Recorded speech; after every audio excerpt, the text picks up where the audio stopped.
Hey everybody, this is Rydo and we're back to another live stream of Yu-Gi-Oh! Master Duel and video game news.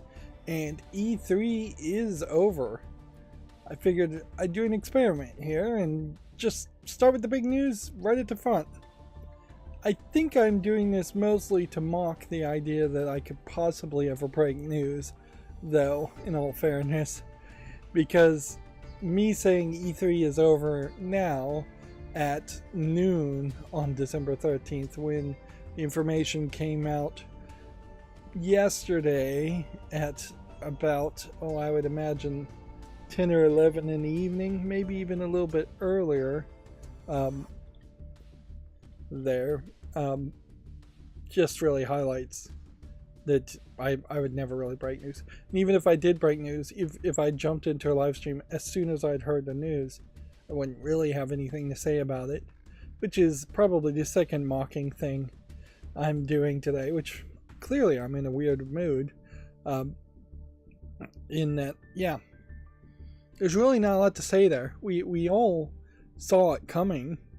It was either going to be one of two scenarios.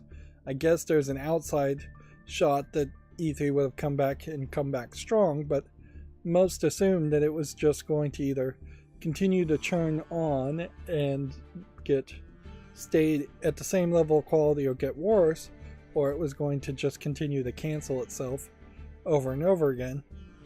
Now, the big issue here certainly is that the ESRB, for better or worse, was making a lot of money through E3, which means now almost certainly the ESRB does not want to admit, even if they are technically a non-profit lobbyist group, which they probably are technically a non-profit, they're not going to want to lose that money that they could be using for lobbying, as far as for video games.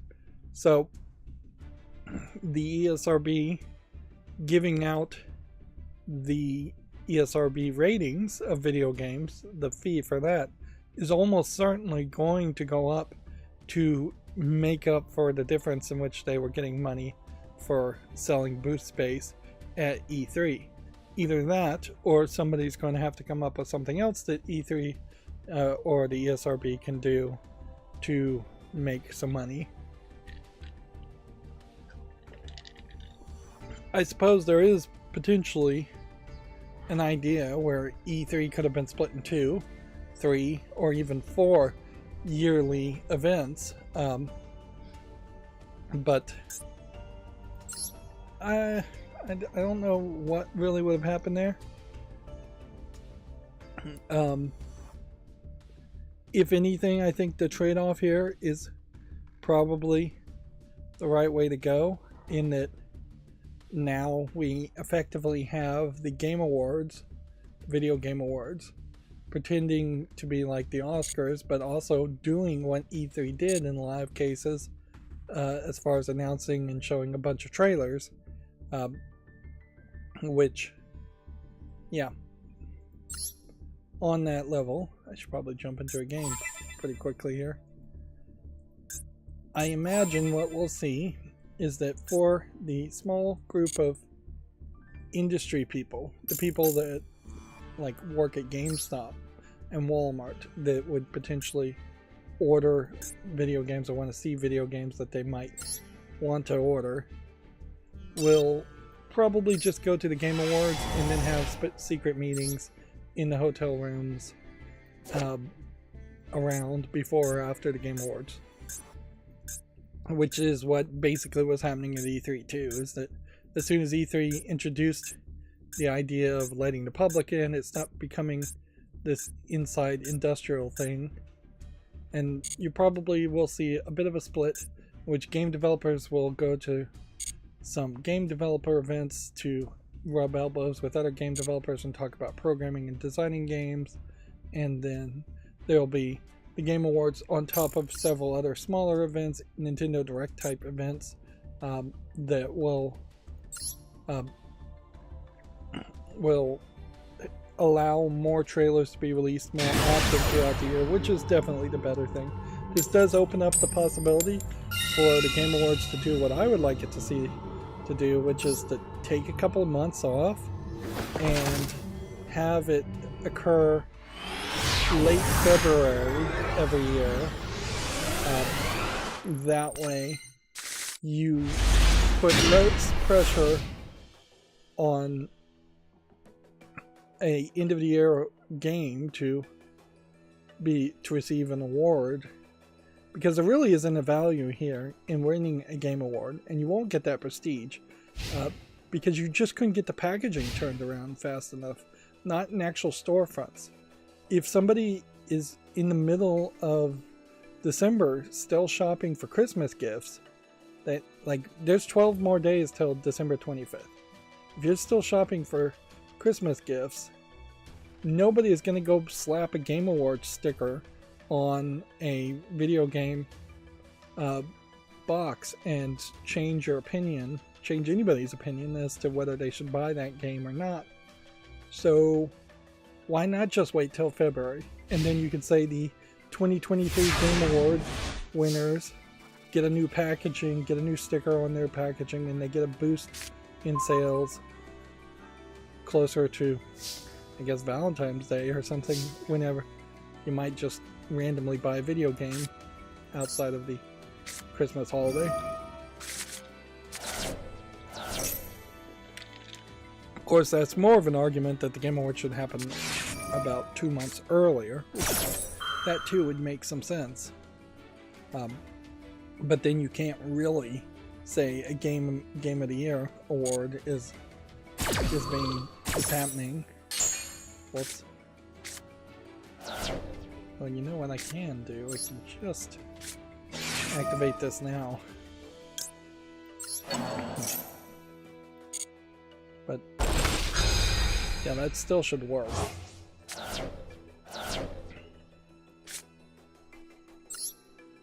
I also, coincidentally, was talking about how I kind of bemoaned the fact that Lego, as a toy manufacturer, is probably going to end up laying off some people pretty quickly, just because they just can't squeeze any more money out of Lego fans, and the sets have gotten too expensive, and they just either have a need or a desire for a massive amount of more income. And then in that, I jokingly said, notably, that I kind of just don't care if the same thing was true for Hasbro, because Hasbro as a board game and toy manufacturer is not really something I care about or like. Although in all fairness, I haven't really looked at Hasbro's toys, so they might actually be a decent action figure doll manufacturer. Well, coincidentally, having no inside knowledge or in any way kind of knowing anything at all, Hasbro announced layoffs and did lay off about, I think it was 100 employees. Of course, it's easy to see, like, layoffs are coming to everybody. Like, we are definitely going to hit a point where it's going to be an extreme rarity where anybody has not been fired or laid off, and it's going to, I think, grow into higher levels of absurdity in the United States in particular, for people to sing the myth of the American dream that you can just work at some job or a job until you're 65, 75 and retire and live a happy life that way, because more and more I definitely think it's going to be much more like Japan's current generation, in which they've seen the previous generations work themselves to death and get really nowhere with it and not succeed very well. And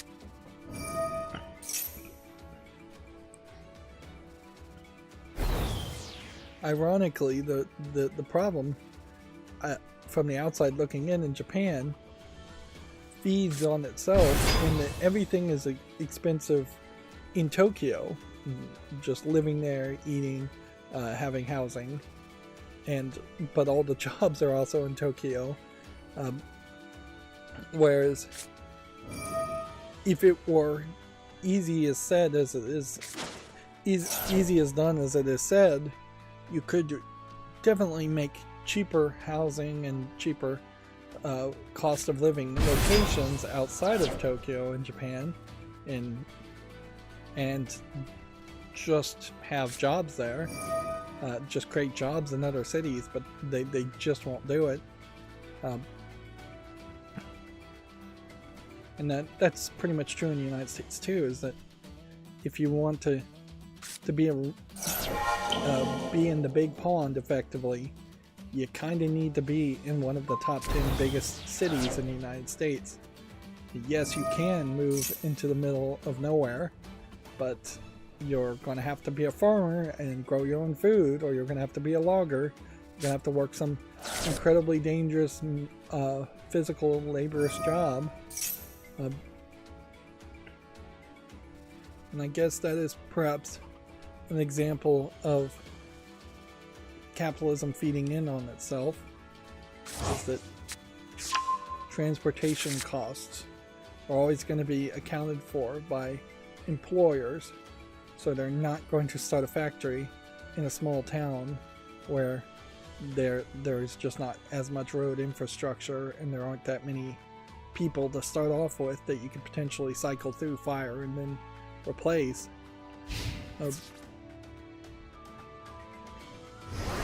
However, I suppose, and I'll make a short pitch here today for universal basic income, if such a thing existed, then you could pretty much buy a house in the middle of nowhere. If a universal basic income covered enough of your needs, but then you still have to get food, water, resources, medical help. There's a striking amount of consolidation that has been allowed for some insane reason amongst hospitals, and as such, if you're in the middle of nowhere, you're also taking your life into your hands. One random accident may put you in one bad hospital that is the only hospital in the entire area.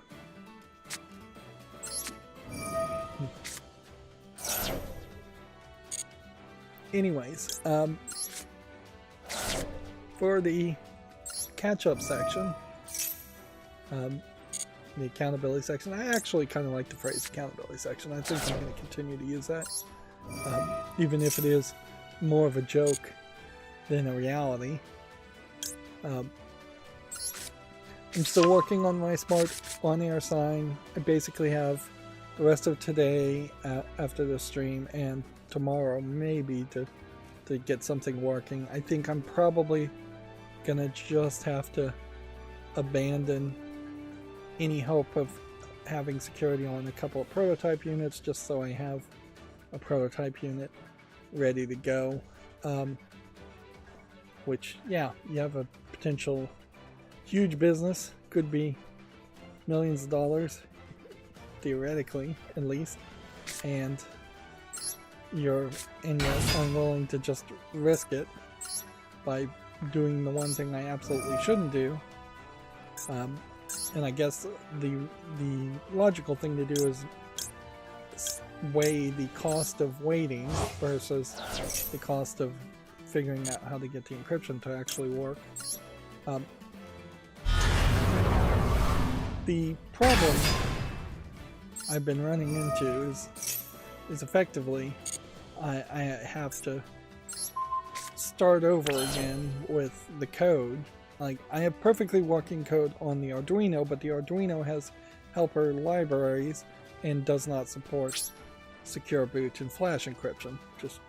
In fact, I asked for it in 2 different places and got nicely told no, that they just weren't going to do it.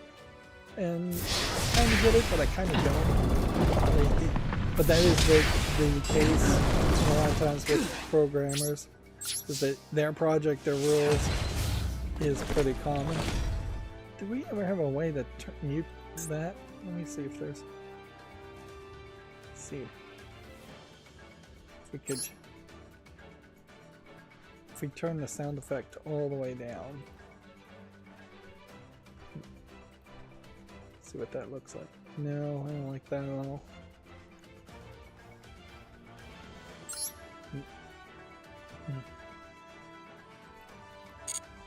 I wish there was a way just to mute these guys. They're gonna make big noise. And that's the other player's avatar making noise. Mine over here only makes noise if I click on it.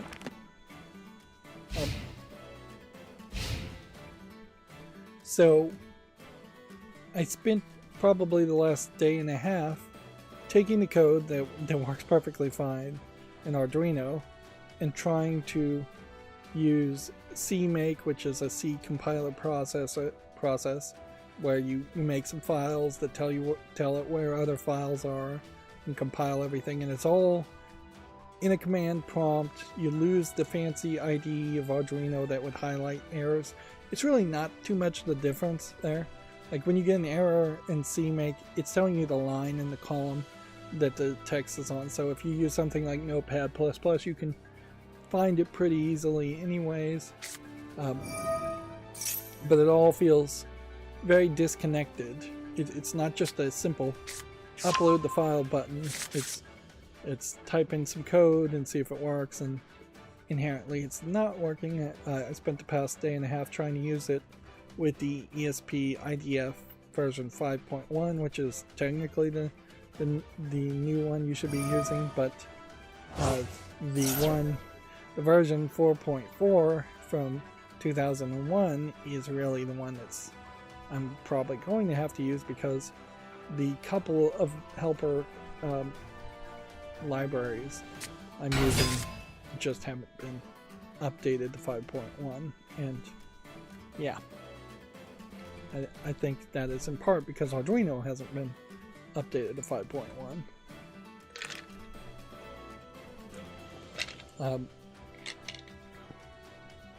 Which, yeah, going from 4.4.6 to 5.0.0 does highlight that they were eager to make some significantly code-breaking changes, and probably for good reason, but I couldn't really tell you what the reasons were. So I spent the past day and a half trying to use the new 5.1. It didn't work, so now I've started the process of doing the 4.46 and just banging my head against the code to get it to compile. In part, some of this is definitely just slightly changing which libraries are being used. The file system library is built in, and the helper file system library I was using before isn't built in. It makes a lot of sense to not use header files. It does create a stupid scenario potentially happening, and we've seen this in games too, where people make a program and they're using perhaps the wrong code that shouldn't end up in the end code, that is not compatible with the same license, potentially code that's copyrighted, art that's copyrighted, and then it just gets forgotten about and ends up in the final product. So if I had started this whole project ardently saying I'm not going to use any helper libraries unless I absolutely need to, it would have been better. But in fairness, I really only used 2 anyway, so it's not changing that much code. But I ended up stripping out probably 2 more in the process.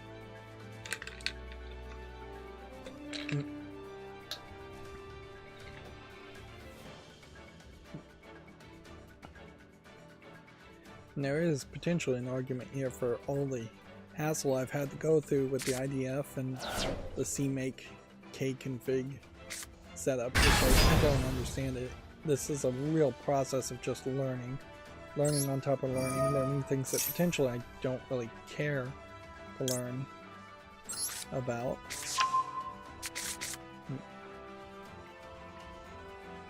But yeah.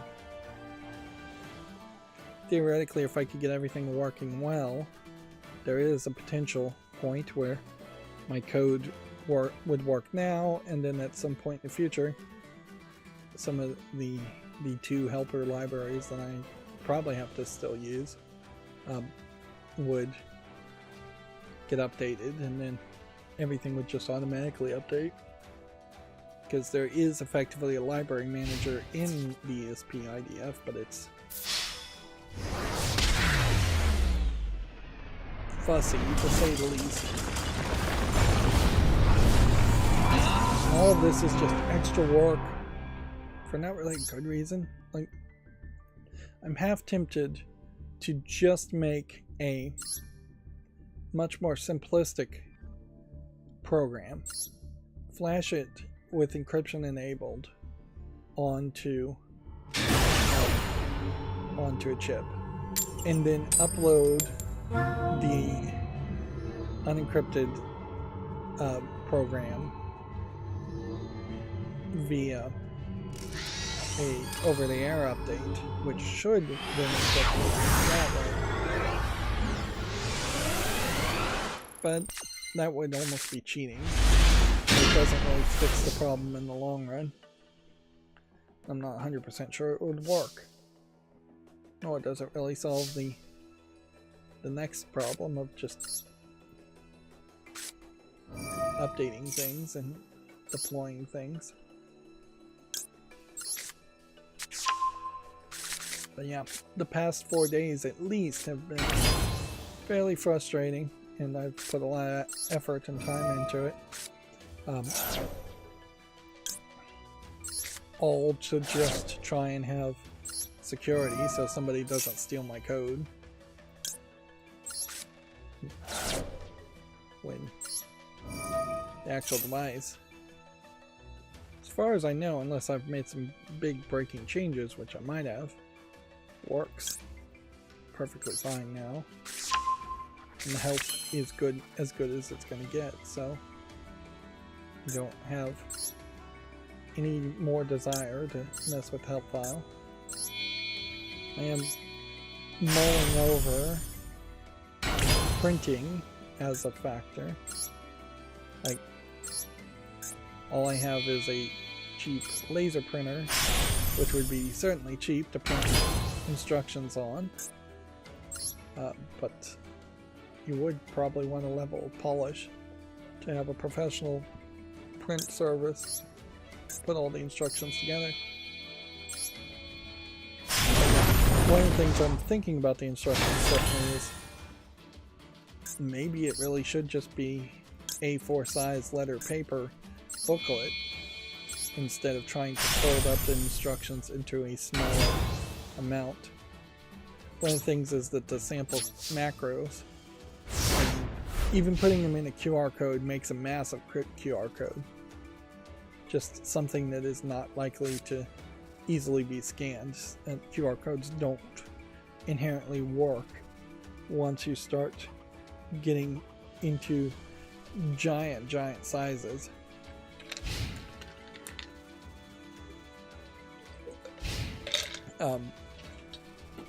There's just too much room for error, too much jitter, and lack of stabilization in someone's hand. Plus, a QR code on a laptop or a computer probably isn't going to have a camera and a software to scan anyways. I wish there was a better way to put a program in print. And there kind of isn't. That one is a big program. I wish there was more compression on it, would be about the only thing I think you could probably accomplish, is some standardized perhaps compression hashes that are available online. I've wondered if that is potentially a technology that could exist, where you would type in like "we" and then it would immediately think you're typing in "We the People," the U.S. Constitution, and suggest that and autofill the rest of the Constitution, which I guess that's what large language models are kind of doing. And this definitely is an idea that I had probably 15 years ago, as far as an online autocomplete idea.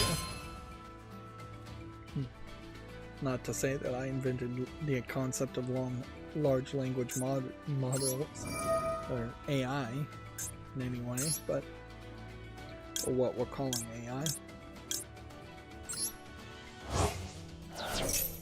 Yeah, if you could get actual compression to go that way, super permutations,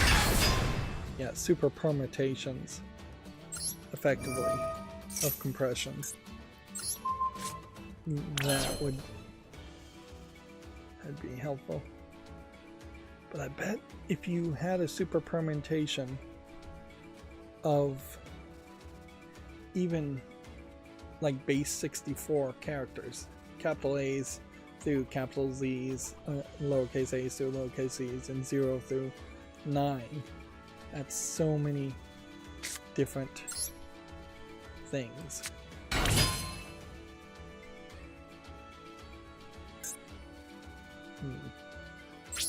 So many different variables. I bet you couldn't. But they haven't figured out any super permutations on that level. I guess I should explain. Super permutations are when you take a list of every possible combination of the different variables in a binary system, just 1 or 0. It's not super difficult to think of the total number of combinations there. And so maybe that would be the idea there as far as compression.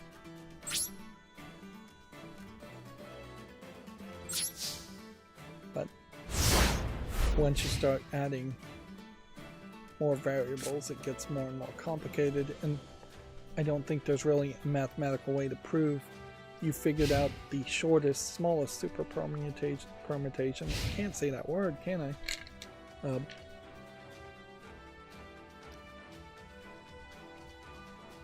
Yeah, permutation is just, as I understand it, a sequence of variables, of characters, numbers, values. And honestly, it may not be that valuable to have a super permutation in a lot of cases, because a lot of times there are just scenarios when it wouldn't be used.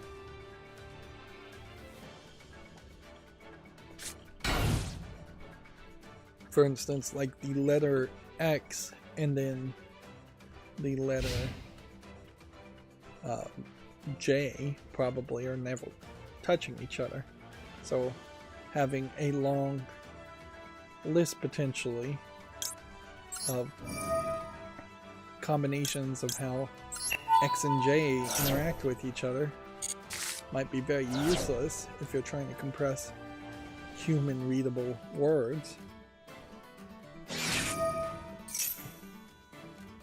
It might be somewhat more effective to simply try and have a super permutation. Man, I really cannot pronounce that word. Of just every word in the dictionary.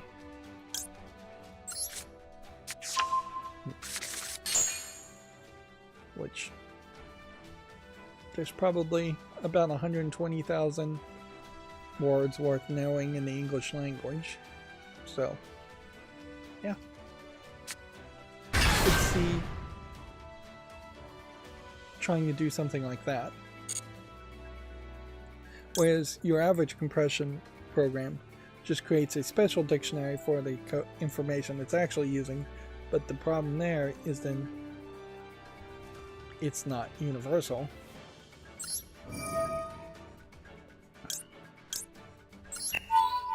Yeah, and as I talk about this, I can really tell I basically have nothing to say, so I'm rambling here. And I'm somewhat desperate to talk about or think about anything other than a smart on-air sign and how I'm gonna have to jump through hoops and rewrite code to get it to work. Part of the thing about starting on Arduino, starting with the effectively the baby shoes on, the learning wheels on, not baby shoes, yeah, training wheels. That's the word I'm trying to use. Yeah, starting with Arduino, starting with the trading shoes, the training wheels means a lot of the programs and functions have been dumbed down and slightly changed. This is, I think, a problem with classes in general versus a C++ or a C code originally. I guess it was a C code that didn't have classes. So when you defined a function in C, it was just a function, and it would take the number of inputs you defined and the type of inputs you defined, and it would return the type of output that you defined. You couldn't then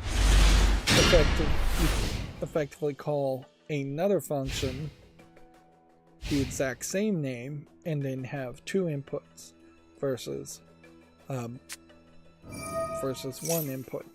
When they introduced the idea of classes, which I feel like I probably have learned more about classes in C++ programming ever since doing this project than I have ever before.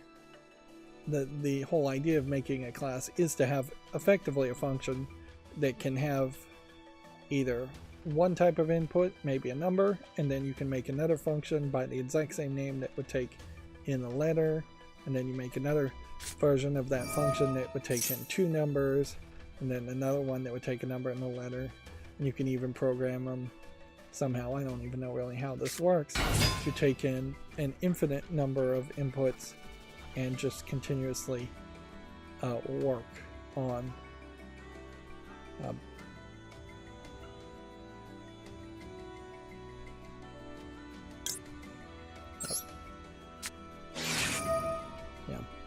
it'll just work with any number of inputs. Which all that sounds neat until you realize you've just created a lot of confusion.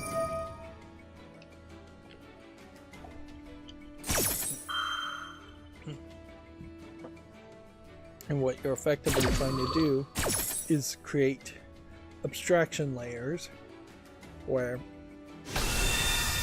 increasingly the code, and this is how I've heard classes completely explained and defined, is that the whole intention was to create code that somebody else would write, and then you wouldn't really know what was going on. You would just know that the code spits out the thing you hope it should spit out. And yeah, as a small single programmer, I don't see any reason for that, or I don't like that idea. I could see potentially if you're working on multiple people are working on code, that might make some sense, but it does then introduce this problem in that everybody still has to kind of know what the classes do, and has to still follow a lot of strict guidelines as far as how code is written. So there really isn't, I think, as much abstraction as you'd think.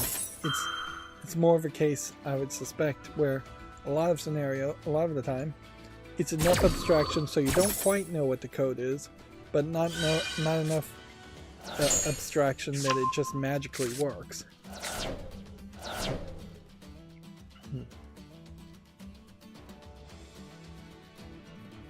So yeah, I'm not particularly a fan of classes. Of course, at some point here I might spend a lot of energy. I don't know what I could really do to justify this, though. Rewriting my program completely in Rust, which would just be learning a whole new language. And yeah, I don't think there really would be a good reason to do that. That doesn't seem logical. To completely jump languages. It would only be doing it for some level of security that I just don't think is going to be that necessary.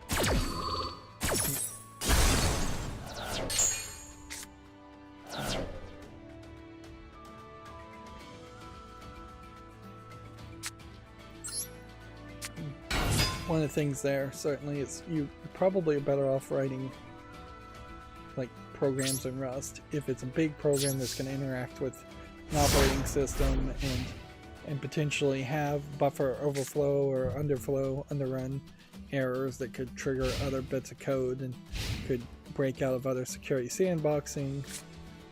But if you're programming for an embedded ESP32 chip, the CPU is going to detect most problems anyways, or it's just going to crash. I mean, it's not going to execute other code. And even if it could, even if there was some way to inject code through a buffer overrun, I don't know what it really is going to help you accomplish. Yes, in theory, you wouldn't want these smart on-air signs like other Internet of Things devices to be vulnerable to being hacked and being used in some kind of botnet or something, but yeah, I can't really worry about scenarios like that where even if it did happen, it just wouldn't be that big of a deal.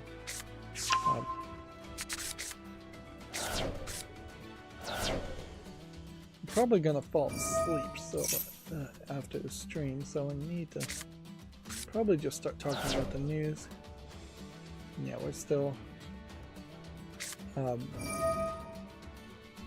that situation where the way I'm gonna stream has changed quite a bit due to YouTube forcing me to censor myself.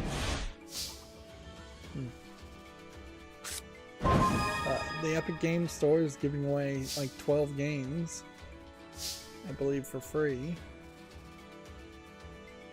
over the next few days, over the remainder of the Advent calendar, I guess, is what it would be.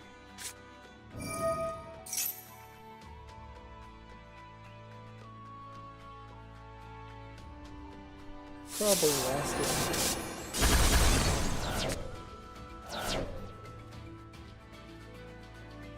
So, Wulong Fallen Dynasty here says they're currently working to solve several bugs, such as not being able to launch the game in certain environments. They have a long list here of instructions.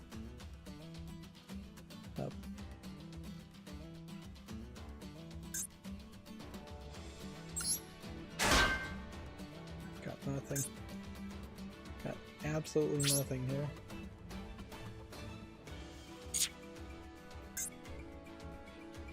Should have something. But in fact, I probably should just attack him.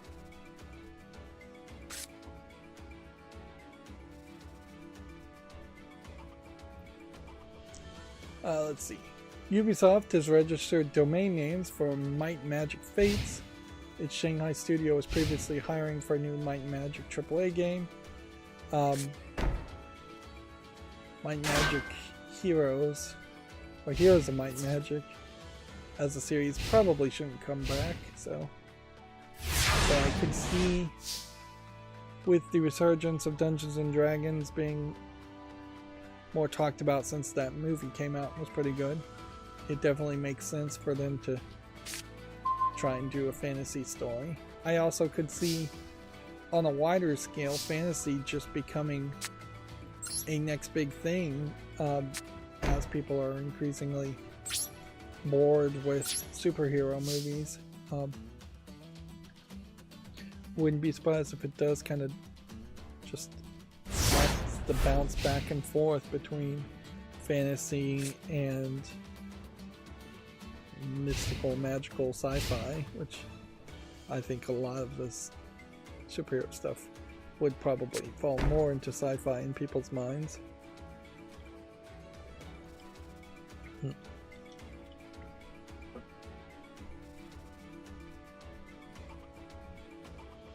So, for the most part, you can't really act on this. That being said, I eagerly await the idea of them trying to take the characters and settings of Might and Magic, which is really not that much in my mind. As somebody who played Might and Magic 3, I mean, it's just some fantasy characters is all I remember, and it's a fantasy game. It's, a strategy, hex grid based RPG game, I guess is what you might call it, as far as what Heroes 3 was. But yeah, I couldn't name a specific character if any of the characters had names or any backstory.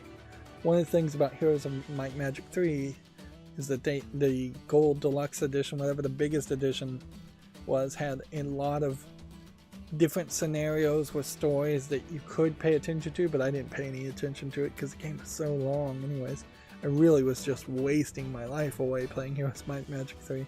Probably spent 6 months playing that game alone. And in that 6 months, had I instead been playing Dungeons and Dragons, I probably would have had more of a social skills and made more friends that way. But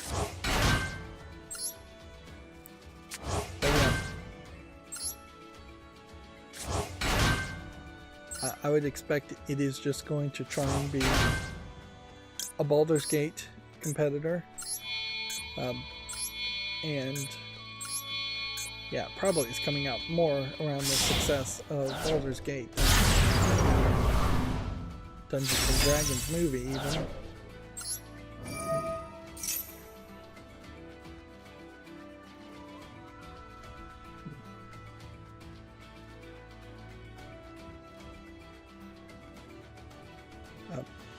But yeah, I imagine it is definitely thinking it's going to try and compete against Baldur's Gate. Fine, I got rid of that card.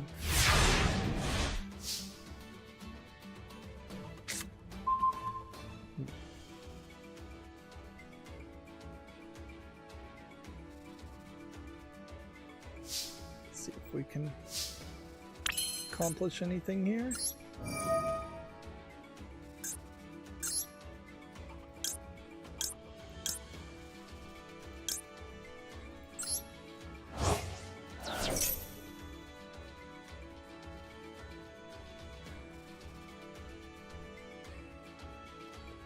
Going for a 50-50 shot here as far as which one.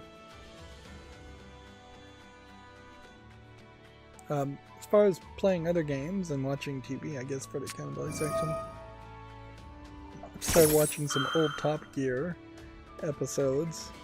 I'm still slowly making progress of watching Ghost Whisperer.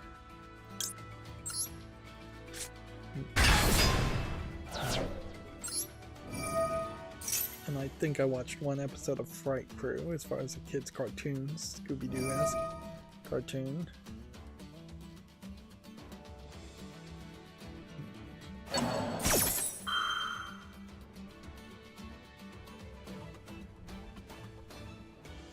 I activate anything else in chain again?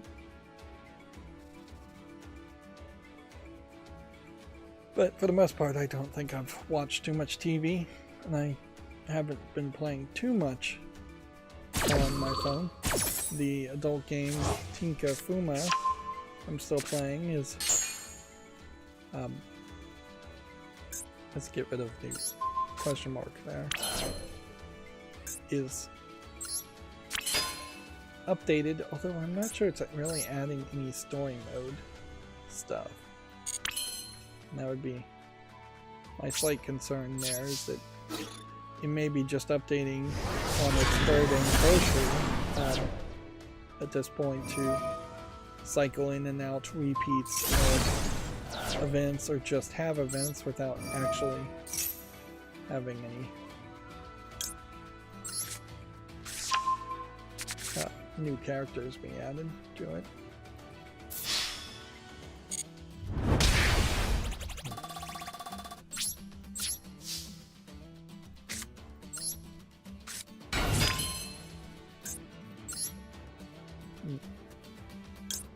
And then Star Trek is just dead at this point. Star Trek Lower Deck, so there's no point in even mentioning it. And then Seven Mortal Sins Ecstasy is adding new content as far as events too, but in that game also I'm not sure if they aren't really just adding, you know, events. It seems like in that game they're adding new characters, but I'm not 100% sure. Again, I still really, even though I've stuck with it, don't have a good handle on Seven Mortal Sins as far as whether it's a game I really want to play for as much time as it takes. And then the one game I am enjoying playing, Memento Mori, is updated to cycle in a new character, introduce a new character, and I don't think you can really get to the end storyline very easily anyway, so they are adding like chapters 22 and 23, but I am stuck at chapter 13 on my first save file, and I'm stuck at like chapter 9 on my second save file. Although in all fairness, they make it easier, so had I gone to World 1, the oldest world, probably would have been a great way to start, and I guess I would recommend that, is to just start by making the save file in World 1 and then abandon it and then go to whatever the newest world is, which they have already added another world, and so they're up to World 16 at this point. This is World 16 after a 1-year anniversary, so they're basically adding a new world every month where you can just start over and make a new save file, or enter the game if you're a little late and being on an more equal playing field with the other players. That being said, I am still mostly stuck in Memento Mori as far as trying to make too much progress. I found on my old save file I could sacrifice a character to upgrade another character, and that got me a little bit further, but it also definitely creates a scenario where I am going to have to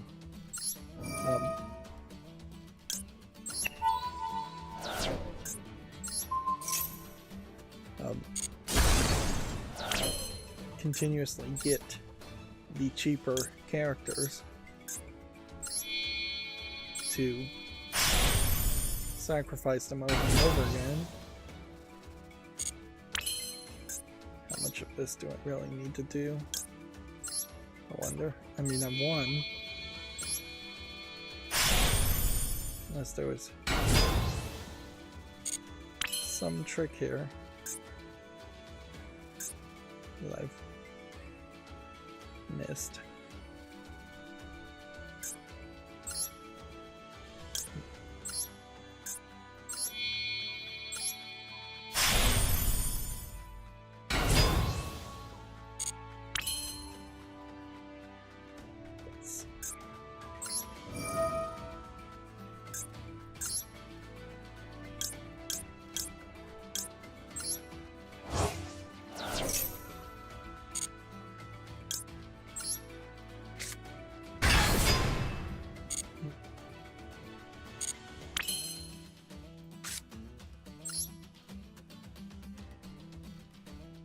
Yeah, I guess that's all I can do and all I need to do.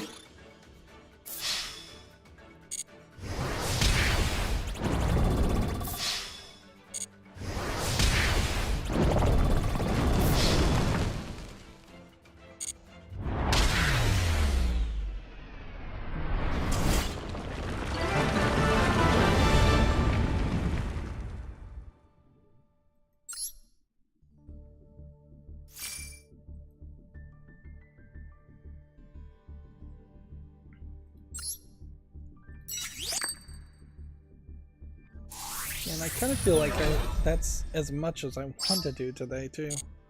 It's like, yes, I may very well be dropping the ball, but this is also a pretty good event to drop the ball on.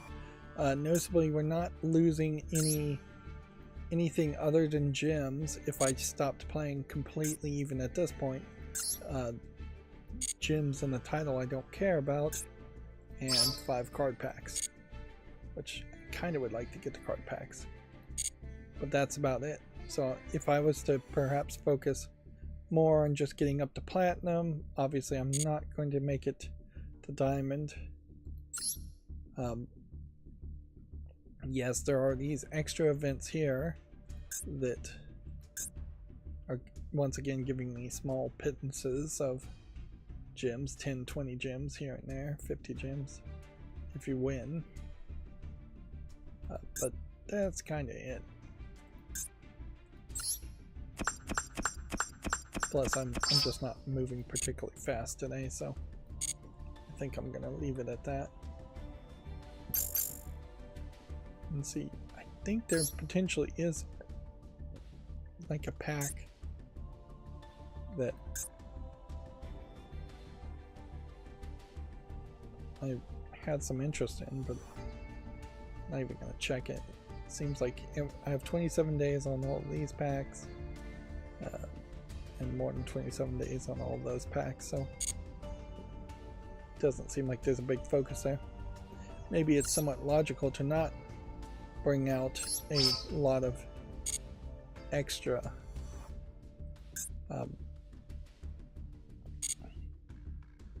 extra things to buy in the middle of the holiday season. Okay. Video Games Chronicle says Sonic 2 Lost Stages were discovered via an old design docs and a VHS portfolio. The Video Game History Foundation has shared the cut content. It is interesting how the Video Game History Foundation seems to be very much taking a different approach to preserving and releasing information about video games, whereas every other collector effectively of the antiquities of video games, if you can really use the phrase antiquities, I think technically the phrase antiquities means between a specific time period that would not apply to video games. But yeah, every other collector either has a private collection or they have a museum. A lot of museums are really just arcades in disguise, or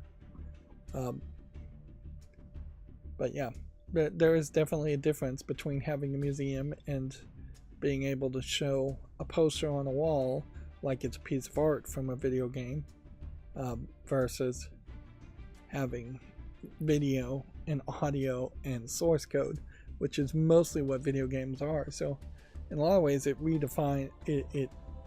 shows the need to redefine what a museum really should be once you start to talk about video games. And the same has been true for movies and music, but then copyright holders definitely have not really allowed the Library of Congress in particular to go forward and have public versions, downloadable versions, viewable versions of music and movies.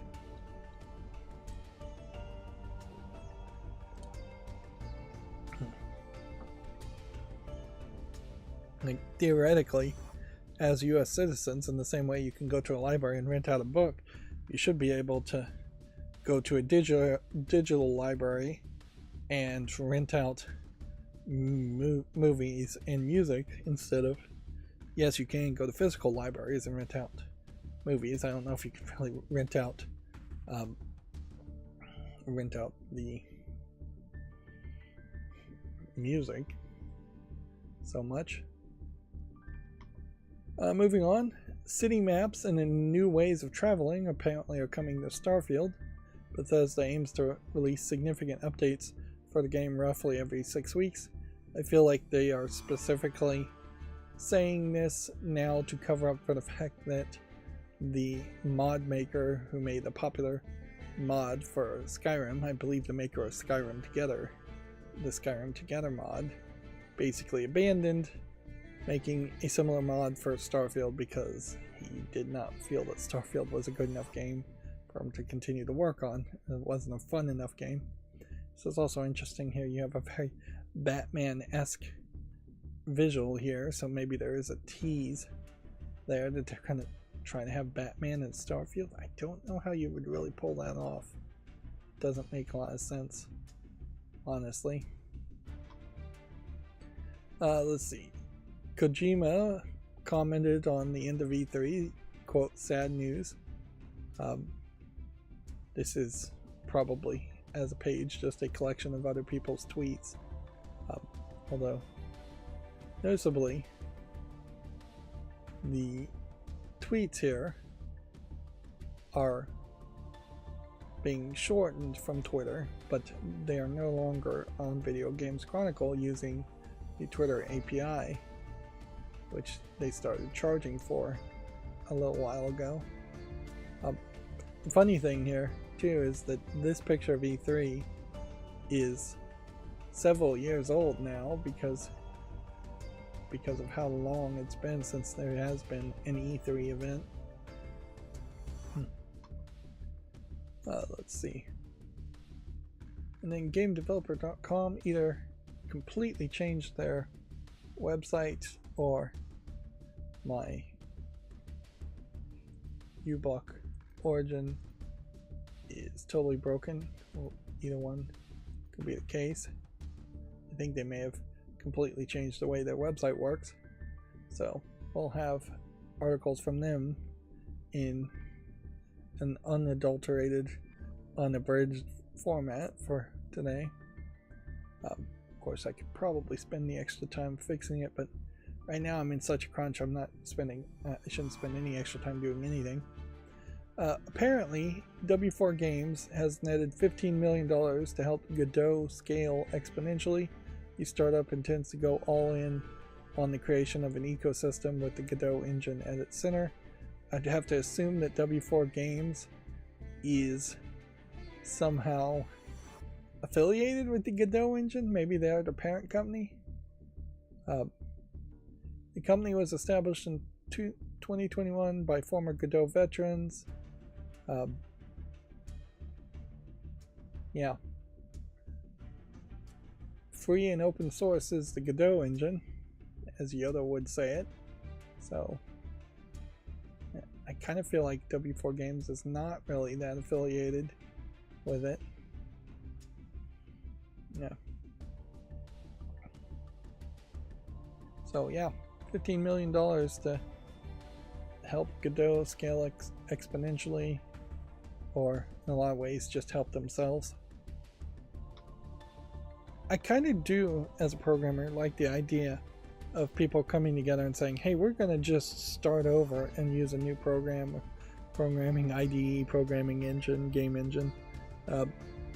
So we can start over from scratch and learn from our previous mistakes and have better code, less messy code, less code that hasn't been patchworked together over the course of a decade. And the free and open source element of that definitely allows for a lot more flexibility, whereas Unreal Engine and idTech and Unreal Engine, Unity, it's like plus probably a dozen other major engines that are owned by a single company and used only by that single company. Like, all of those are closed source things. And so there really hasn't been an open source effort on that level. And so we could see a lot more code sharing, a lot better game development overall, a lot faster game development. That being said, open source really only helps you on certain levels. There's still going to be a lot of closed source proprietary code added on to an open source engine like Godot for different developers that they won't want to share. A lot of companies won't want to share. The video card drivers and the audio drivers and all of that, and the hardware software has notoriously, particularly from NVIDIA, been closed source. And so that's not something that they would want to share. So on one level, the output as far as video and audio is going to be limited by your graphics card and its proprietary driver. On the other end, your low-level input as far as Windows and a mouse and keyboard and gamepad and all of that is also proprietary software. It is definitely not a case that you can just make a game and run it on the bare metal or in the kernel space of an operating system, so it would be faster or better integrated. And yeah, they probably wouldn't want it to run bare metal or in the kernel space. Even if they could do that, but it probably would lead to faster, more efficient software, which is definitely something we're going to have to see in games and software in general, is that we're going to hit a plateau where we just can't make things look as good, and we can't push as many pixels to an 8K screen without more optimized hardware. We're going to run out of CPU power and GPU power. Let's see, Video Games Chronicle has this PlayStation wrap-up and Xbox Year in Review now available. It seems to me like this is some kind of interactive thing, but they're not really showing it. It says PlayStation wrap-up is available to access and share, including digital cards highlighting the gaming stats. I'd assume maybe this just goes to PlayStation. Yeah. Okay, so this is straight up a page as far as signing in and getting your 2023 wrap-up of all the games you played. And then Xbox has a similar thing. Not as flashy. I don't know why you'd really want either one of those too much. At a certain point, I don't think gamers should find themselves that accountable. Because if you start to really look at the numbers and realize that you've spent the entire year playing No Man's Sky or Minecraft, you're going to feel somewhat bad about it. A lot of people feel like they should be doing more with their life, when in reality, a lot of times you just don't have opportunities to do anything more with your life, and at best you can either be bored or not bored. We have somebody on the chat saying good afternoon. They missed a G, so it says God after Moom. That's more misspellings than I imagined. So I imagine he's being silly, and it says God space OFTE, no R, and then instead an MOOM. Yeah. Now it is after noom. There is an R, and then it's OOM.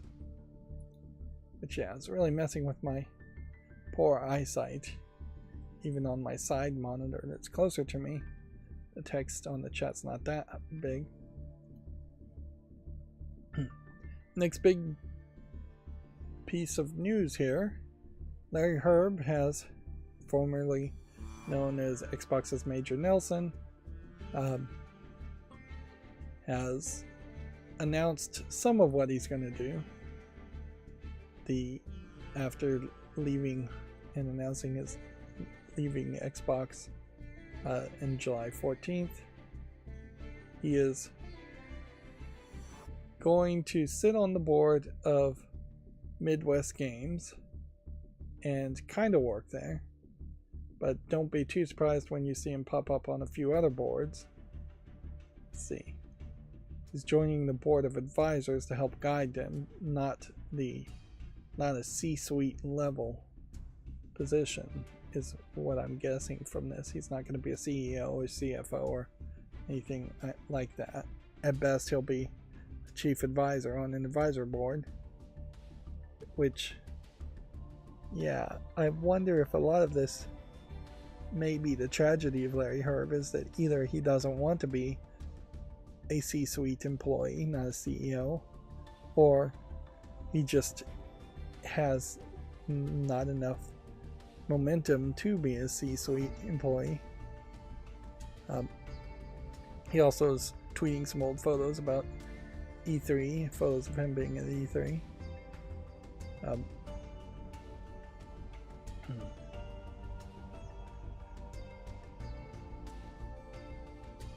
But yeah, this Midwest Games Co. is apparently going to be a publisher. And there was a company called Midwest before, but I just don't know if this is the same company. Yeah.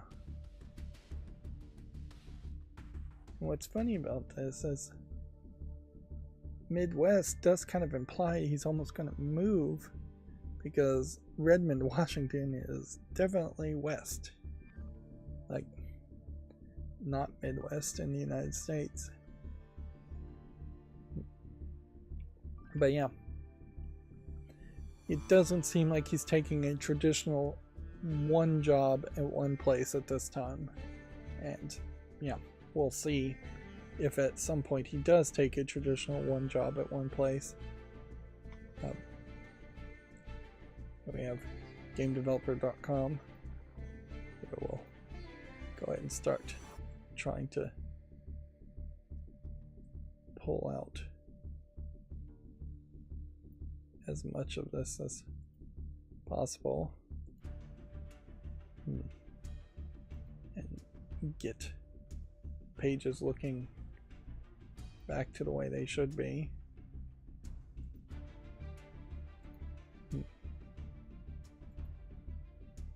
At least as good as potentially can get them.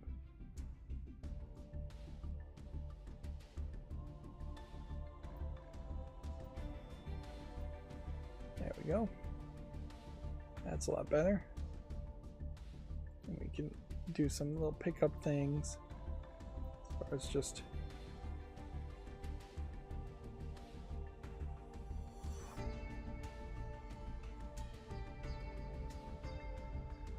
get rid of the social share.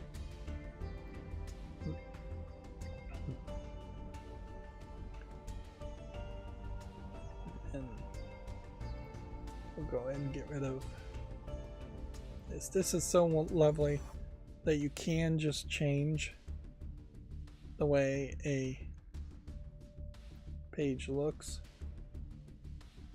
for your own personal use, and that the consumer of the internet has the right to that at the moment, at least, or the ability at the moment, because this is also something they would love to stop you from doing. Google in particular is just stop you from taking what is an ADD or ADHD nightmare of a page, which will just show it as it's originally looked, which is distractions, links to other things, latest news on the side. Just how many different clicks can we get? Come down here some more. Looks like they may have gotten rid of the comments completely in this new refreshing of Game Developer. But yeah, you take all that distraction nightmare into just this. Yes, there is a reading mode in Firefox where you can just click this button without using uBlock Origin to just read. You can see it didn't quite work perfectly though. But it's a decent option too if you do suffer from distractions. As for the actual article from GameDeveloper.com here, it's E3 is dead. I already talked about it. I am completely unaffected at the moment by it. I think there was probably always a little more hype around E3 than E3 actually had as far as impact particularly on your average gamer who doesn't inherently need E3 or need the effects of E3. Games will still come out one way or the other. We may be hitting a point here where physical games stop coming out, though. E3 may be very much a reflection in the fact that maybe GameStop and Best Buy and Walmart are all in the background telling game developers that we're not going to give shelf space to video games anymore at all, and instead we're going to, I guess, sell digital gift cards. Which, yeah, at this point that may be the case, that it may just be digital gift cards for digital games going forward. Epic has admitted that it personally created an advocacy group, if I can pronounce anything today, to target Apple. Epic's legal back and forth over Google revealed it intentionally started the Coalition for App Fairness to combat Apple's App Store practices. Now, ironically, it didn't work because, for the most part, Epic lost most of its claims against Apple pretty terribly, and yet they have more recently won almost the exact same monopoly claims against Google. In part, this is, I think, because Apple just didn't actively act as a monopoly as much, or at least they didn't find it in records of Apple acting as much as a monopoly as much as Google did, because inherently with Apple having that vertical monopoly of both being the hardware manufacturer of iPhones and the App Store creator and software creator of the storefront for apps on iPhones, they didn't have to communicate with anybody outside of their company trying to make a third-party app store. Whereas Google, open sourcing the operating system, or the Android operating system being open source, led to the possibility of a lot of companies making different hardware, because there are multiple manufacturers of the hardware of cell phones, each of them thinking at least about making their own app store. And then Google came in and told and paid off people, Samsung I believe was one of them, to encourage them to not make a third-party app store, which would literally be monopolistic. At the end of the day, I think Fortnite and Epic is going to do as good as it has been doing for the past few months, and it's not going to really succeed. It would be interesting to see if this actually does lead to some kind of breakup between Google and the Android team at Google, which would probably be a good idea, frankly, because being in Google leads to your project more than likely getting underfunded, underdeveloped, or canceled outright. So if, say, the Android team all of a sudden became its own company and wasn't connected to Google AdSense and wasn't connected to like YouTube and all of the other products Alphabet/Google has, then they would have to struggle to try to find money, yes, but then struggle to also make better products.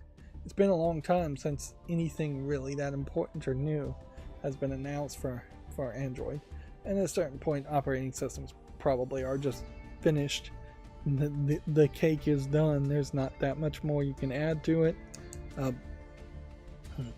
There isn't too much more I really would want from a cell phone. Yes, you could put artificial intelligence in it maybe in 5 to 10 years and then directly talk to your phone and have it understand you and interact at that point, but they've been trying to do that with the Google Home and Alexa type devices for a long time, and nobody really has used them or embraced that idea. Otherwise, the next step forward, I think, is that we're going to more than likely start to have the beginnings of good VR headphone sunglasses of some sort, and cell phones will have a screen, but it won't need to be any better than they are now, in favor of you just putting on 3D glasses and augmented reality VR glasses and seeing things that way, and just always wear the VR head glasses. They'll just go clear when you're not using them.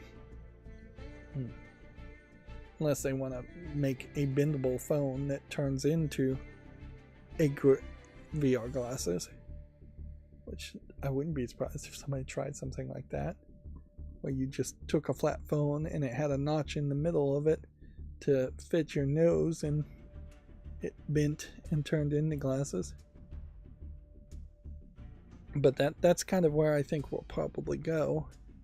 Either that, or we're going to have chips in our head, and then it will send data directly into our brains, audio and video, which we're probably 100 years from that being realistic. Or I suppose we could see increasing Steam Deck implementations where everybody is willing to carry a very large device like a Steam Deck just because of the gaming aspect, instead of having a small cell phone in their pocket. Or we see a lot of functionality being added to a Steam Deck device, and then the cell phone not being thought of as really a gaming device as much, which I doubt it would go that direction. Anyways, I'm rambling. Let's move on. Let's see. Bobby Kodak's post-Activision career could involve the Premier League football of West Ham United London. The long-standing games boss has been linked with an investment in West Ham United. As I understand it, though, Bobby Kotick is rubbing elbows with everybody, and that's the one thing he's really good with, so I wouldn't be surprised if this is just an investment, or an investment to get him to be on friendlier terms with certain rich people. If he lived in the UK, it might be a bigger deal, but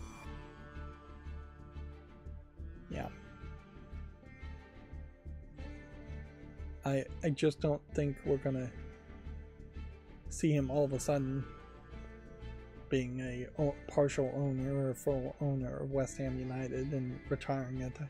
Now there is an interesting thing here in that you have a picture of him in a zipped up sweater effectively here, and you have a very laid back Bobby Kotick versus the business suit not smiling Bobby Kotick that we've seen from Activision Blizzard shots.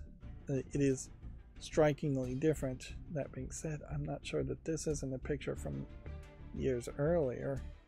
Like, this honestly looks like this is a more recent photo than this is, but who knows. Let's see. The ZeniMax Union has struck a tentative agreement over AI usage in the workplace. Let's see. The union has netted a second victory in a number of days, as it can now decide on how AI gets used in its production workflow.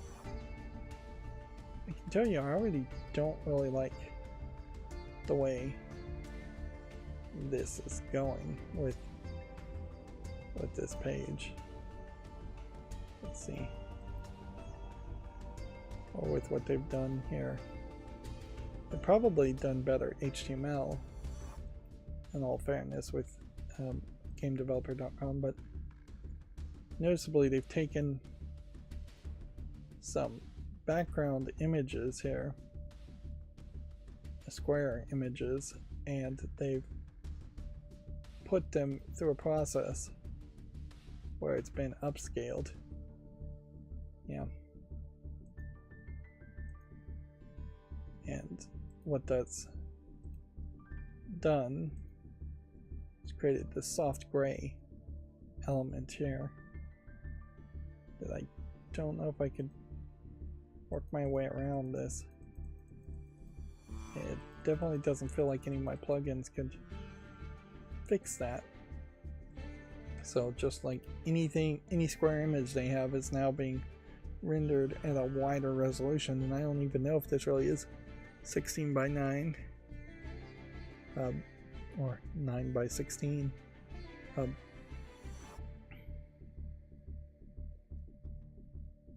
It still doesn't really get to the fact that there's a decent amount of white space on the edges. Although, in fairness, I think that's probably a smart move. I don't think if the HTML really went from the edge to the edge of the page, it would be easier to read because of that. That's too far apart, depending on how big your screen is and how close your head is to the screen.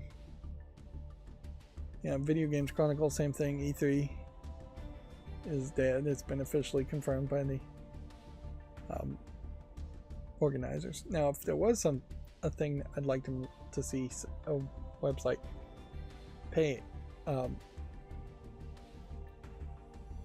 fix, it would be Video Games Chronicles situation here, where they've never been able to get this gray to go away, or I've never been able to get this gray to go away.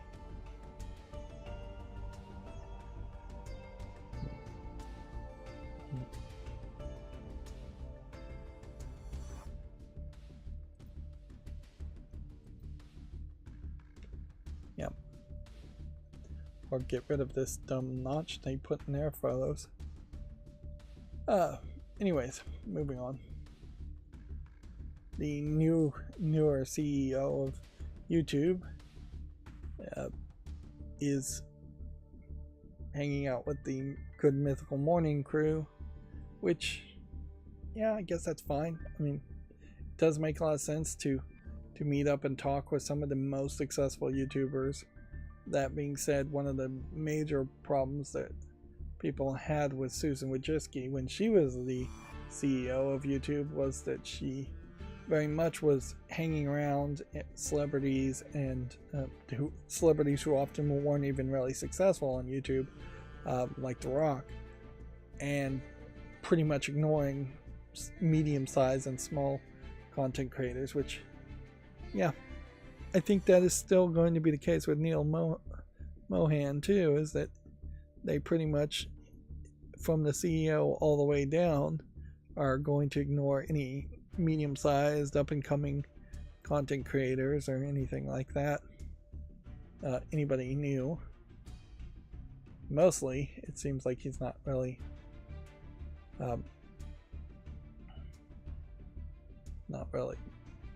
tweeting or saying much of anything, which I guess is fine. I guess no news is good news when it comes to YouTube. Here's E3's official tweet picture.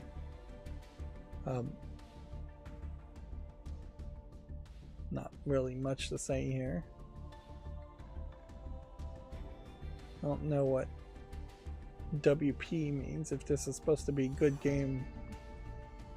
I don't even know what GGWP means. It's probably shorthand for will praise, will plus, will something like that. Well played. That'd make the most sense. Good game, well played.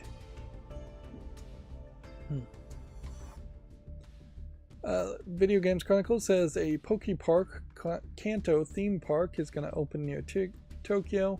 The park will be built in the real-life Kanto region of Japan. Noticeably, this is not just going to be directly connected to the Nintendo World theme park, in part because the Pokemon Company is only owned by about 1/3 of Nintendo, and in part because I imagine they don't have enough square footage to make the Nintendo World theme park much bigger.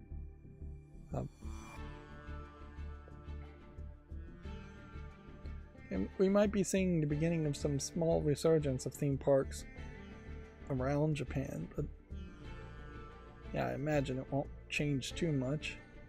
It definitely can't just be a whole country around theme parks.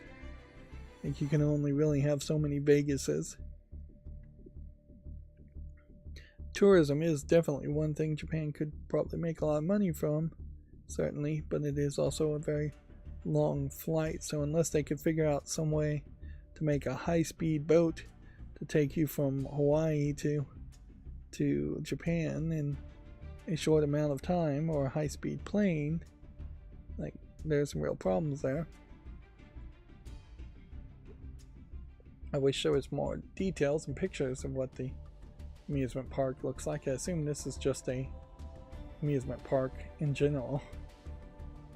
And I question really what a Pokemon park would be. Is it going to basically be a zoo with real world animals? It's not going to be a zoo with Pokemon in it, certainly, unless it's a zoo with animatronics or people in costumes all over the place.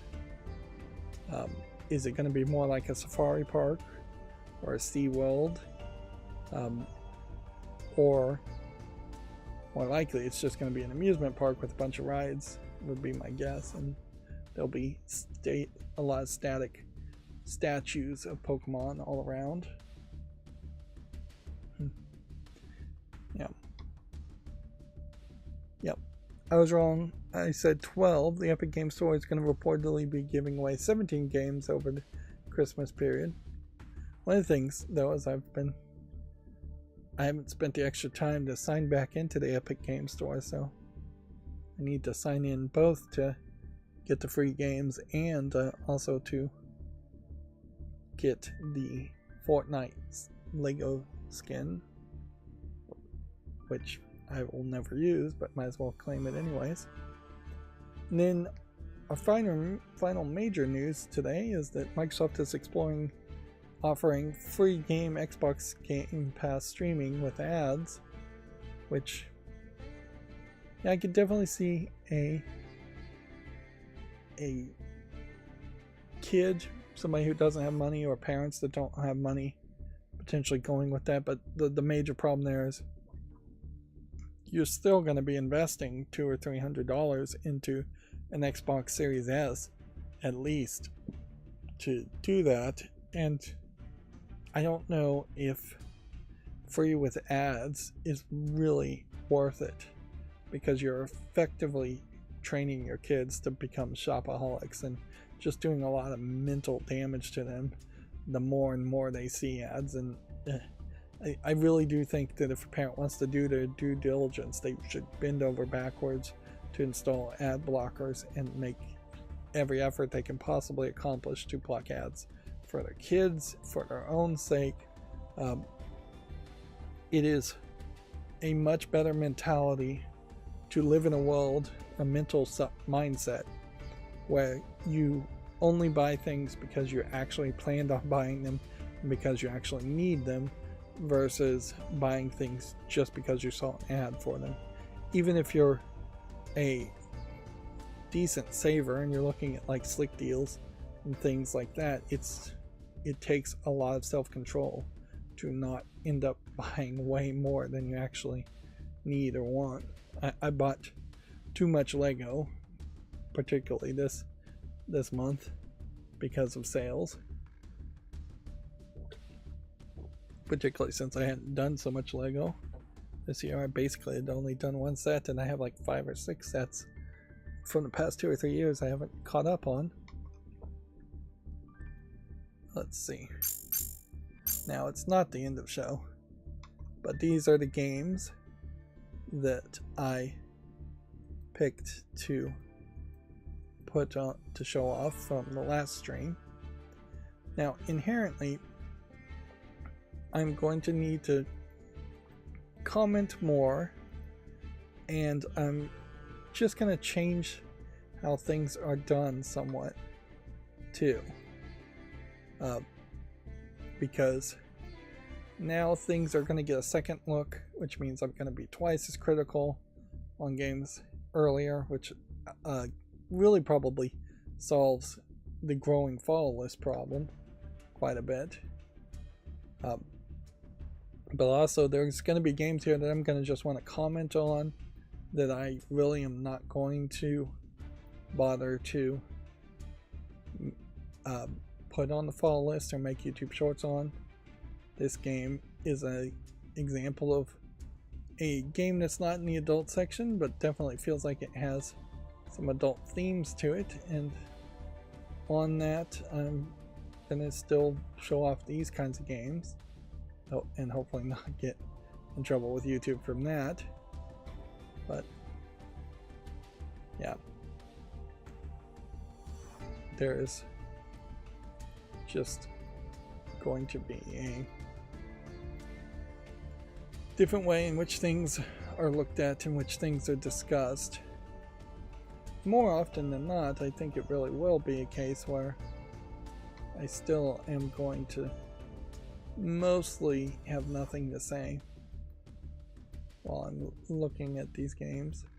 This one's a real iffy one, but I'll give it a chance. I'm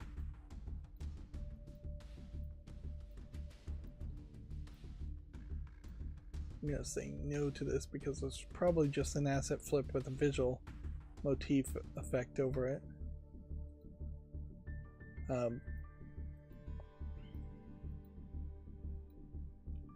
That looks good enough. But yeah, I'm not really having a lot to say. I've long since run out of things to say as far as games go. But it is a much more curated experience too here,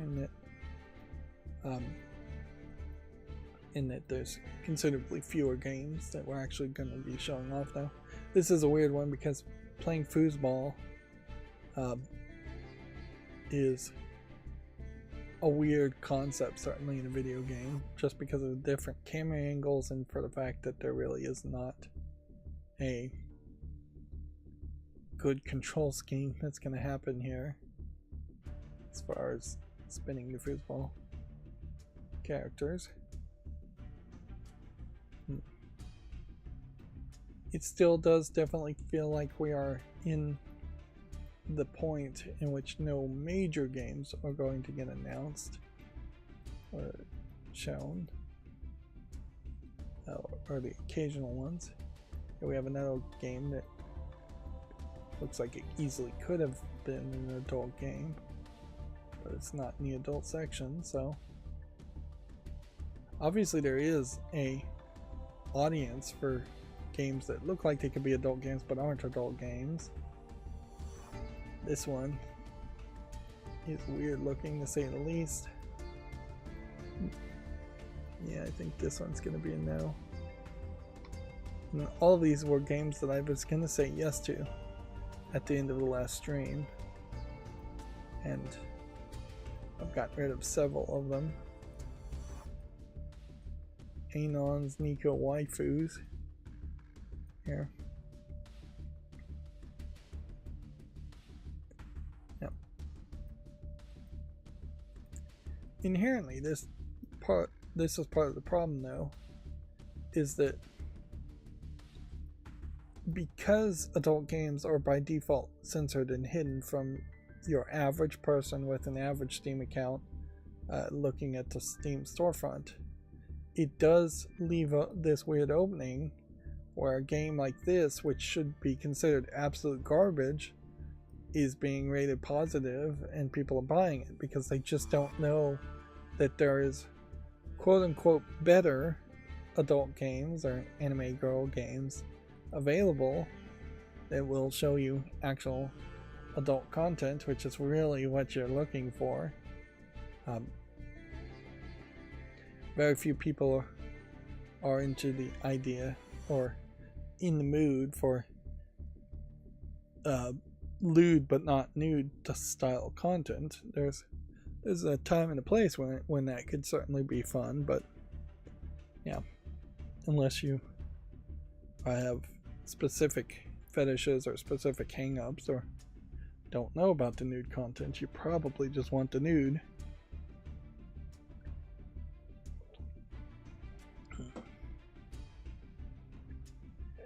anyways, our charts here I think are continuing to stay high, although perhaps we're seeing a little bit less players in the past couple days. Maybe over the weekend was a big weekend. I wouldn't be surprised if this weekend's a big weekend and just all the remaining weekends for December are big weekends. And on my chart here, we are still getting crammed together. All the data points are from the beginning, so I haven't dropped off any data points, even though there's been several days here that I've missed information, and clearly my macro is broken. They're seeing large jumps with the finals and Baldur's Gate 3 in popularity, and GTA 5 in popularity, and Lethal Company in popularity. So it seems almost like in this one specific week's time, either a lot of people all started playing games again, or a lot of new games came out and they convinced more people to play more games. Call of Duty even is seeing a fairly high number here. Meanwhile, to contrast that, Apex Legends is falling downward, which perhaps a lot of the players who are playing Apex Legends have moved on to these other games.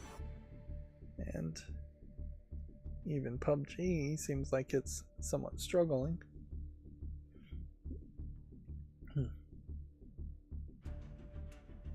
Yeah. Which I think that probably tells you, if you can extract anything from my terrible chart, which clearly is not as accurate as it should be. I think what that really tells you, though, is that new gamers, real gamers, not new gamers, real gamers, don't really care as much about the Video Game Awards or announcements of games they can't play or Game of the Year awards and things like that. Real gamers care about having the free time to play the games that are available to play and the games that are new, or the games that are trending in the case of GTA 5. Because that's where the real actionable possibilities are, is that if you are even hyped by Game Awards or end of the year events, at best all you can do is play games that or prequels to sequels in the case of GTA 5. Otherwise you just need to find a completely different game, which perhaps makes an argument that they should put out a game around the time of the Games Awards. If you announce a game at the Game Awards, it should just be available to play right now more often around this time of the year. Which I wouldn't be upset with that idea in general, is that I don't know how valuable the hype cycle really is. And see, now this is a weird thing too. Like, technically I am logged in, so I don't know why the personal recommendations are not working here. Yeah, it doesn't really make a lot of sense, because it says I'm not logged in, but I swear I am. But maybe I'm not.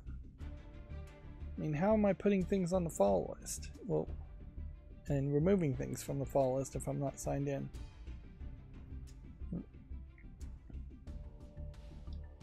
And there's nothing really new to say about the Steam Deck OLED. I doubt it's going to go on sale, and I doubt we'll get any more major reviews from it. Video Games Chronicles articles, let's go through these fairly quickly. Target has dropped the Xbox Series X price to $350 for today only. It's only available for customers who signed up to the retailer's free reward scheme also. So it's probably too late for most people. Talked about Might and Magic Fates. Xbox is offering workarounds for Baldur's Gate 3 lost save file issues ahead of a new fix. We're working to fix this as soon as possible, they say. We talked about the Sega Sonic 2 lost stages. A PDP or a company called PDP may be teasing a new guitar controllers for Fortnite's Rock Band-like mode. Which, okay. Didn't even know Fortnite had a Rock Band-like mode, but they did say music mode before, didn't they? Then we talked about new content coming to Starfield and the wrap-up websites. Then a free Modern Warfare 3 multiplayer trial launches this week. Disney says that there's, quote, still a lot of demand for Star Wars Knights of the Old Republic remake, which, no duh, the future of the game appears uncertain following reports of troubled development. Yeah, but yeah, I think there definitely will be a lot of demand, whether it's satisfied or not. Disney also says that Indiana Jones Xbox exclusivity deal made financial and strategic sense. The company's head of gaming thinks omitting PlayStation didn't feel overly exclusionary. If the next Indiana Jones game is relevant at all, it will be very shocking considering how poor the last two Indiana Jones movies were received and viewed. In a lot of ways, I think there was a lot more hate for the second to last Indiana Jones with the Crystal Skull movie, whereas the Dial of Destiny movie, I think there's just a lot of apathy. People didn't even bother to really watch it. I haven't bothered to watch it. And then we talked about E3 being done. And then Embracer has finally confirmed the closure of the Times Pluto studio Free Radical, which, yeah, whatever. They're probably going to shut down 2 or 3 more companies before they're done. Tekken 8 demo is coming to PS5 on Thursday, Xbox and PC next week, if you want to check that out. And we talked about this, which brings us to the Gematsu news. The day before, developer Fantastic is shut down. A lot of people upset around this game the day before.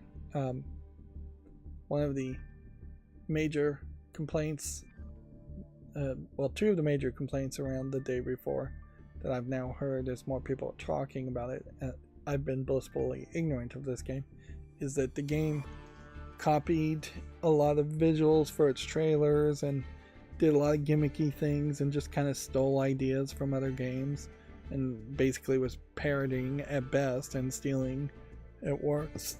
And then the actual product was nowhere as good as what the trailers were implying, and that they were constantly trying to sell it as an MMO when it really was an extraction shooter that wasn't even that good. So yeah, a lot of people dancing on the graves of the day before and reviewing it negatively, fairly so, I think, which that really is the way that more games should go, is that terrible games should either never come out or they should fail quicker, versus the AA and AAA way in which a lot of games come out terrible and then they just make a lot of promises and then eventually they get decent, or they just stay terrible forever and yet they're still available for sale.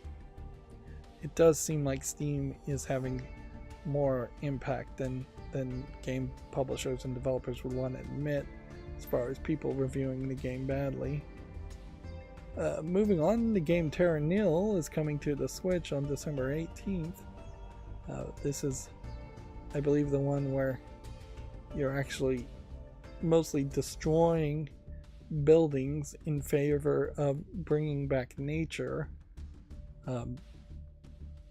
which is an interesting concept, certainly, for a city builder, and that you're not actually building a city. The Metaphor Refantasio has a lot of information on Gematsu if you want to check that out. Romance of the Three Kingdoms 8 remake has been delayed to General 2024. A lot of this news might be old, come to think of it. This week's Japanese game releases, let's see, are these games. Yeah, I do think a lot of this news may be old. The PlayStation Plus game catalog and classics catalog lineup for December has been announced. A little late, frankly. Several games being announced here. Is Mega Man 11 an independent game? I guess it is. I don't know what you really could do to a game, like, to make it stand out. Mega Man Legacy Collection 2 includes 7, 8, 9, and 10. Yeah. I think you just have to make a much bigger game than the other Mega Man games were to justify selling an individual Mega Man game these days. Plus, you'd probably have to change the visuals and the gameplay mechanics somewhat, modernize a lot of things. Fallout 4 is getting a next-gen update, but it's being delayed to 2024, which gives me a great excuse to not play Fallout 4, even though I have the game. Although the next-gen update may have nothing to do with the PC version and may very much cost money. Let's see, Tinka Toitsu SSB demo is now available in Japan. This is an interesting art style, but I don't know if this is really that interesting of a game. Let's see, it's on Steam, but doesn't support English. That is one of the things, too, that increasingly I'm going to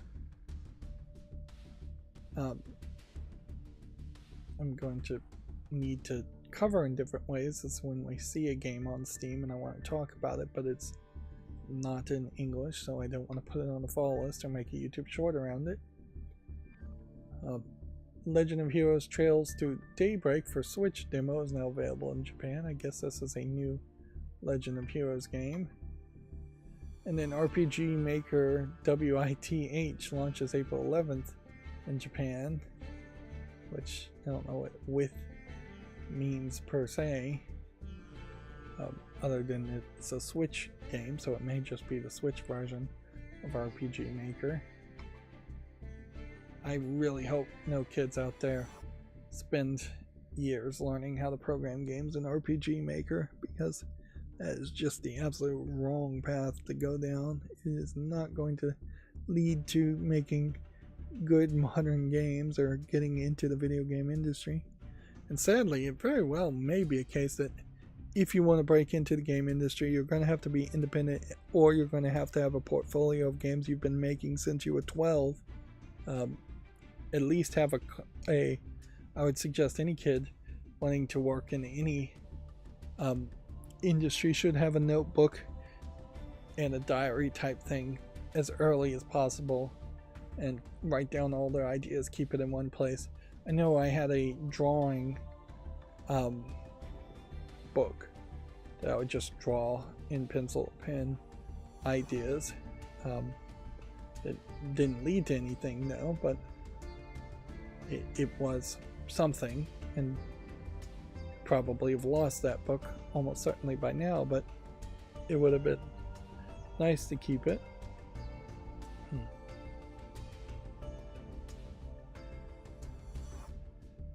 The game Corpo Nation, The Sorting Process, launches February 22nd, 2024. Let's see. Is this some kind of programming game? I don't think so. I think it's some kind of weird simulation. Best way to describe it. I've pretty much given up on the one plugin I was using. I think I've gotten it maybe as good as it's going to get, so at this point I think it might make sense to spin everything backwards and start with tabs on the left again and work my way to the right, like most web browsers work, instead of having everything backwards and starting on the right and working my way to the left. Tekken 8 Yoshimitsu gameplay trailer is available on Gematsu if you want to check that out. Test Drive Unlimited Solar Crown, the Racer trailer, is available if you want to check that out. And then the Famitsu review scores for issue 1827, giving ST Libra 33 out of 40, Fitness Boxing Presents Hop Step Dance 29 out of 40, Meki Blaze 30 out of 40, and Warhammer 40,000 Rogue Trader 28 out of 40. So still not really a great number of games coming out, or great highly reviewed games, which kind of makes sense since we're so close to Christmas. Not that Christmas is that big of a deal in Japan. Touhou Spell Carnival launches April 18th in Japan. If anything, I wouldn't be surprised if Christmas is just kind of a slow time in Japan because they're saving up for Golden Week. Freestyle extreme sports game called Street Dog BMX has been announced for PC. It's an interesting art style for potentially a BMX game, at least on the thumbnails. Yeah, the actual game is not so much that art style. Yeah, which makes more sense because a 2D art style in which you're controlling the BMX doesn't make a lot of sense because you just wouldn't easily be able to tell the direction the game is going. I saw on Slick Deals a couple of electric scooters on sale, still fairly expensive at like $600 or $700, but the idea of owning an electric scooter instead of, say, a car does have some small appeal. That being said, not much for me. There's just a lot of danger, even if you're a perfect rider on an electric scooter or motorcycle or bicycle. There's just a lot of danger in that other people in cars don't see you and will hit you and will just hate you for not really good reasons. So it's just not a situation where it's particularly safe. Now, if you're in a situation, if there was a country or a time in which cars are less common, electric scooters might work. Depends on how big your city is and how far you have to go and things like that, though. The scooter I saw could only do like 15 miles an hour, and it probably feels like that is way too fast in a scooter. It's also just no protection around like insects and rain and weather. Which, yeah, I wouldn't mind if they invented something, and there's a few things like this, but none of them really succeeded. But I wouldn't mind if they invented some kind of like one-seater enclosed pod car-like device that's much smaller, running on a electric motor and a battery.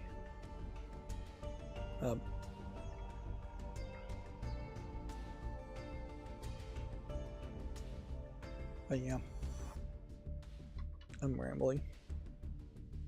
A game called Tamagotchi Adventure Kingdom has been announced for Apple Arcade, which feels like that's a real callback to the past as far as Tamagotchi as a brand, and honestly this doesn't look amazingly similar to what I would have thought a Tamagotchi looks like. That being said, I really only think Tamagotchis are I'm thinking of like generation Tamagotchis that would have just been pixely blobs, so this may actually be fairly close to what a Tamagotchi looked like back in the day. It's just blobs.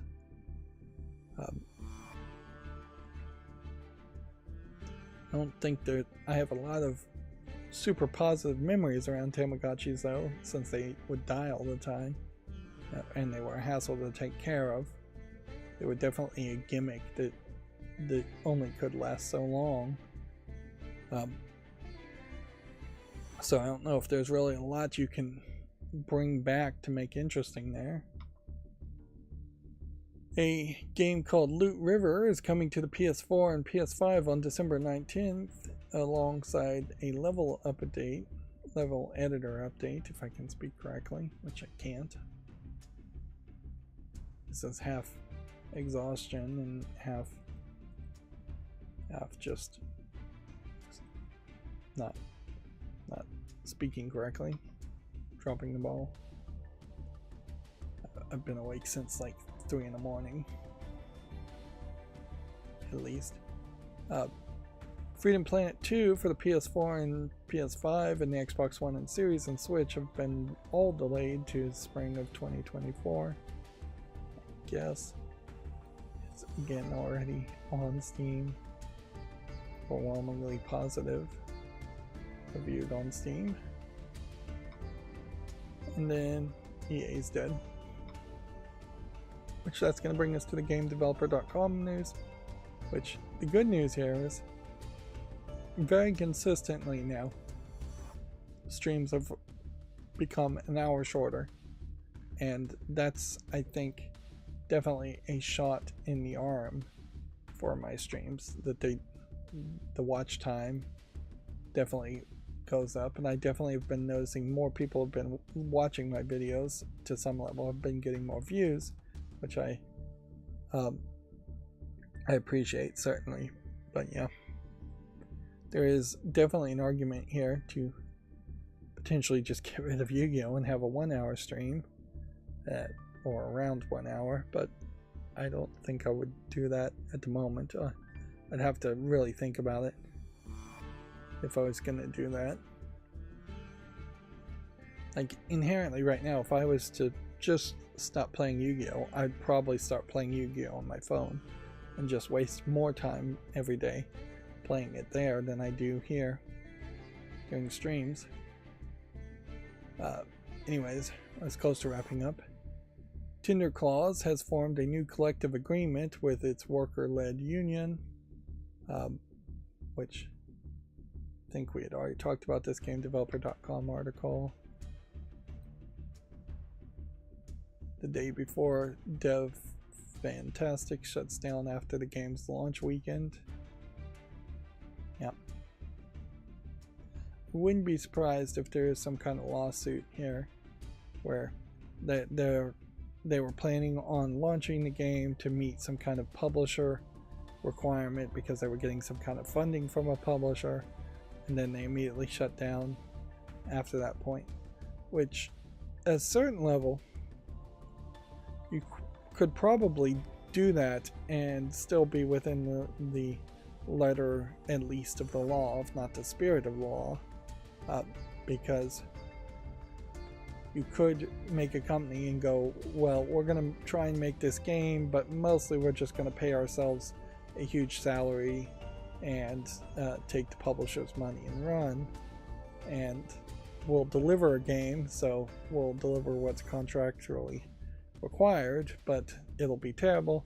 Then we'll just shut down the company, and the money we've paid out in salaries to ourselves and the other employees will have been already drained out.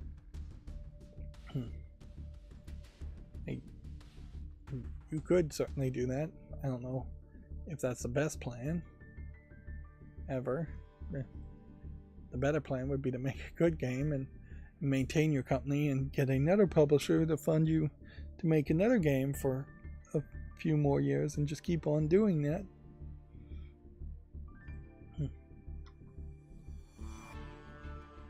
I need to reevaluate now if most websites have a white background. I think it really hasn't changed any, but yeah, it definitely might be a case that GameDeveloper.com's background was darker and black, but no, I think it was white. According to GameDeveloper.com, about half of the day before players bought, then refunded the game. Here they're calling it a controversial MMO.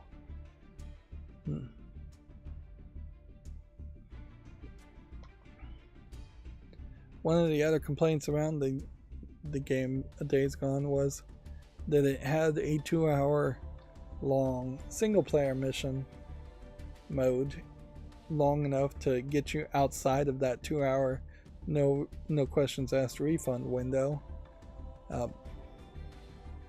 which I wouldn't be surprised if more games do that, really.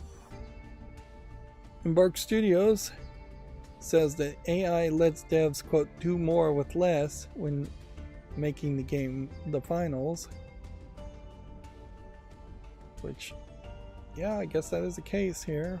This may be the very first case of a game that's admitted to have used AI in its development that has also been somewhat embraced by the gaming community. That being said, had I not just seen this headline right now, I wouldn't have known that the finals had AI in it. There's nothing in here that looks really like there is actual AI in it, but it mostly just looks like a shooter game, a team shooter style game, and I still don't know anything about the theme or the story or the characters or anything like that, if there is anything like that.